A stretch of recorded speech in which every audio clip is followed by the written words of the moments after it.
close it hurry. Oh, what's the matter? Who's out there? And who are you? I'm Dr. Bruno. I live down the road, the next house. You mean in the Brandon place? Yes. I didn't know anyone had moved in. My mother and I, last week. Oh, I see. Well, look, I'm John York. Now, what is all this, please? Where is the phone? The phone? We have to call the police. Well, I'm very sorry, but the phone was disconnected this morning. I'm leaving on a long trip tomorrow. Oh, no. Dr. Booney, I'm afraid I cannot help you unless you tell me what the trouble is. That car, you see? Yes? They tried to run me down when I got off the bus. You mean deliberately? Yes, deliberately. Oh, well, we'll see about that. No, please don't. I know it is. You know who it is? Yes, Mr. York, I'm a doctor, a psychiatrist.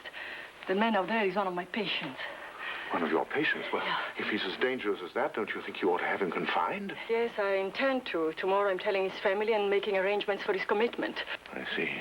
Does he know? Yes, I told him this evening in my office.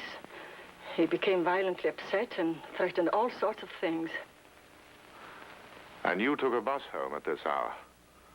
I'm sorry, but I find that very difficult to believe.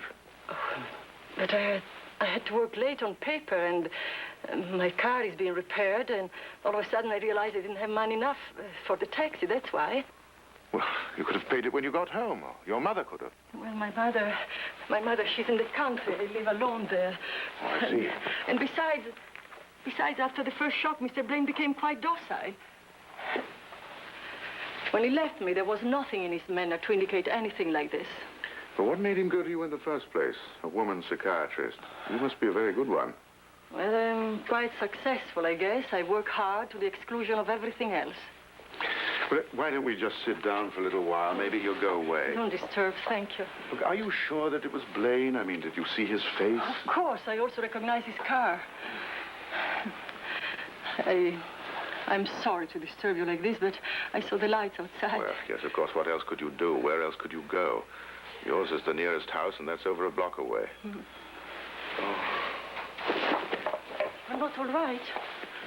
No, it's not that. It's just I took a couple of sleeping pills. During my late wife's last sickness, I'd learned to do without sleep, but I really wanted to get some rest before tomorrow's trip. Oh, you poor man.